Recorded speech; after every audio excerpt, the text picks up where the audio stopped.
السلام عليكم ورحمة الله وبركاته. الحمد لله رب العالمين، نحمده ونستعينه ونؤمن به ونتوكل عليه، ونعوذ بالله من شرور أنفسنا ومن سيئات أعمالنا.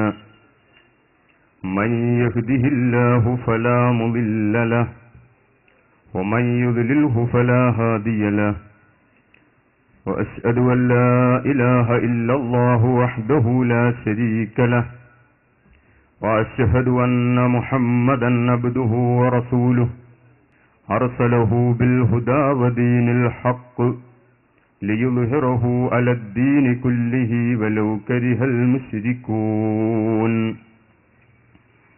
أعوذ بالله من الشيطان الرجيم.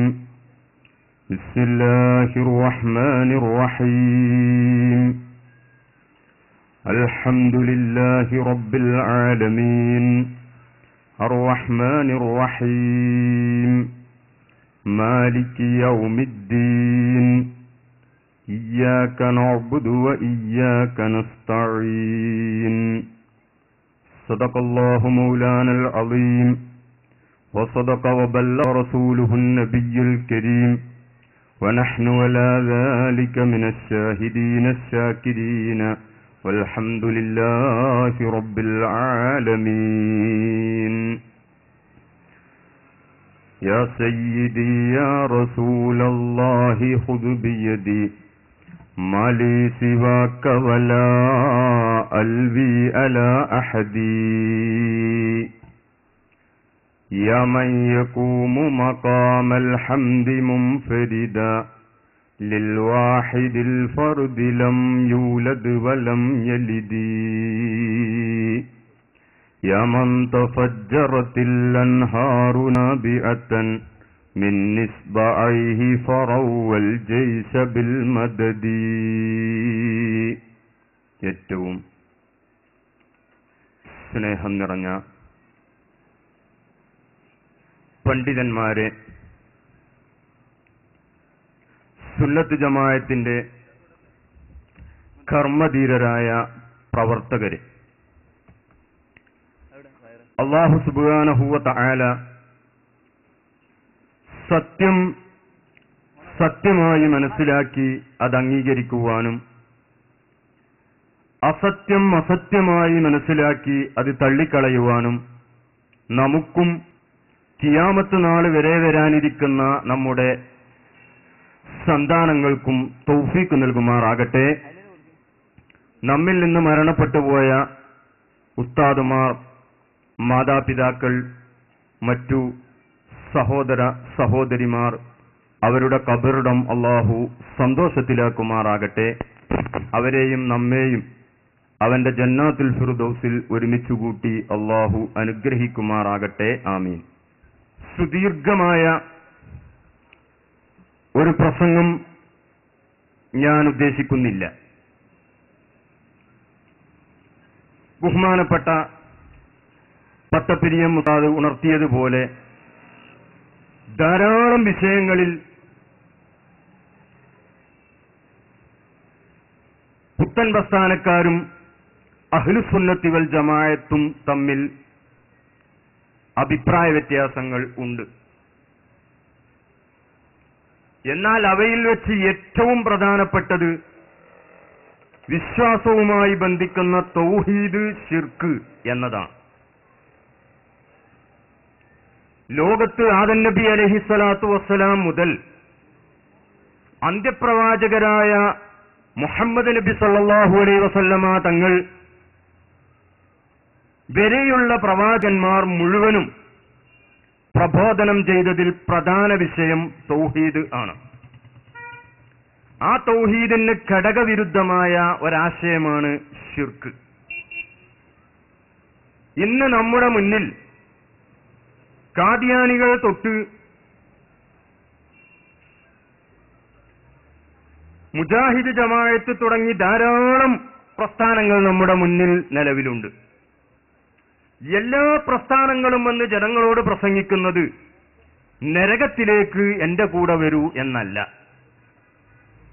സ്വർഗത്തിലേക്ക് പോകണമോ എന്റെ കൂടെ വരൂ എന്നാണ് എല്ലാവരും പറയുന്നത്. നരകത്തിലേക്ക് പോകണമെങ്കിൽ എന്റെ കൂടെ വരൂ എന്ന് ഒരാളും പ്രസംഗിക്കുന്നില്ല. എല്ലാവരും എന്ന് പറയുന്ന ആശയവും തൗഹീദ് തന്നെയാണ്. എങ്കിൽ യഥാർത്ഥ തൗഹീദ് ഏത്? നബി സല്ലല്ലാഹു അലൈഹി വസല്ലമ തങ്ങളും മറ്റു പ്രവാചകന്മാരും പ്രബോധനം ചെയ്ത ശരിയായ ആശയം ഏത്? സ്വർഗം കരസ്ഥമാക്കുക എന്ന ലക്ഷ്യം സാക്ഷാത്കരിക്കപ്പെടണമെങ്കിൽ ഏത് വിഭാഗത്തിന്റെ കൂടെ പോകണം, ഉറച്ചു നിൽക്കണം എന്നത് സാധാരണക്കാരായിരിക്കുന്ന ആളുകൾ എല്ലാവർക്കും അറിയാൻ ആഗ്രഹമുള്ളതും എല്ലാവരും അന്വേഷിക്കുന്നതുമായ ഒരു വിഷയമാണ്. അതുകൊണ്ട് തന്നെ ചുരുങ്ങിയ സമയത്തിനുള്ളിൽ ഈ വിഷയം അവതരിപ്പിക്കാനാണ് ഞാൻ ഉദ്ദേശിക്കുന്നത്. ഞാൻ ഓതിവച്ച ആയത്ത് നമുക്കെല്ലാവർക്കും പരിചയമുള്ള ഫാത്തിഹ. എന്താണ് ആ ഫാത്തിഹയിൽ അല്ലാഹു പറയുന്നത്? ബിസ്മില്ലാഹിർ റഹ്മാനിർ റഹീം അൽഹംദുലില്ലാഹി റബ്ബിൽ ആലമീൻ. അല്ലാഹുവിന്റെ 3 നാമങ്ങൾ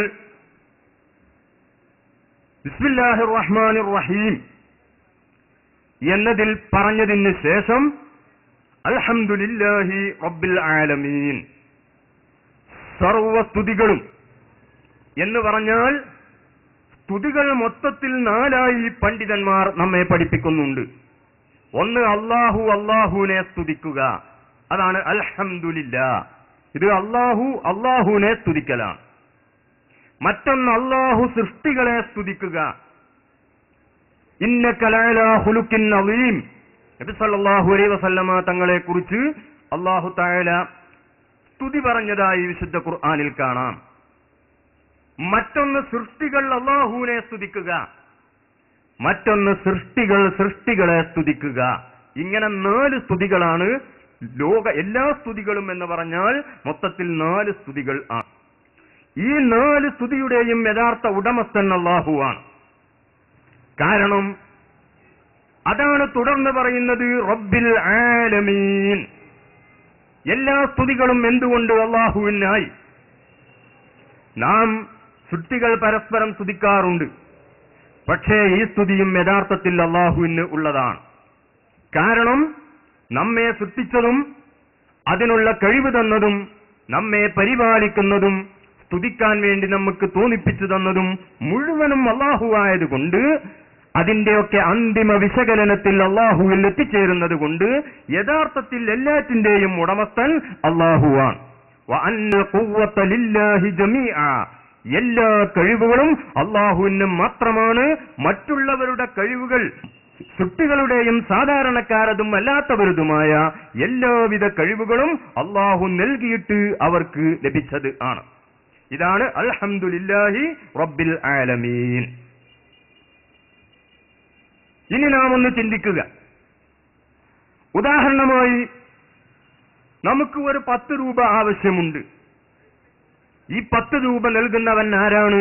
അല്ലാഹുവാണ് എന്നാണ് നമ്മുടെ വിശ്വാസം. പക്ഷേ അല്ലാഹു നേർക്കുനേരെ 10 രൂപ ഒരാൾക്ക് ഉറക്കിക്കൊടുക്കുക എന്ന സംവിധാനം സാധാരണ നിലക്ക് അവൻ ചെയ്യാറില്ല.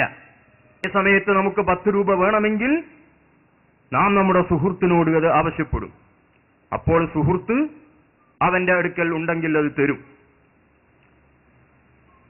അതേ സമയത്ത് ലോകത്ത് അല്ലാഹു സഹായങ്ങളും മുഴുവനും അല്ലാഹു ചെയ്യുന്ന സഹായങ്ങളും മുഴുവനും അല്ലാഹുവിന്റെ സഹായമാണ്.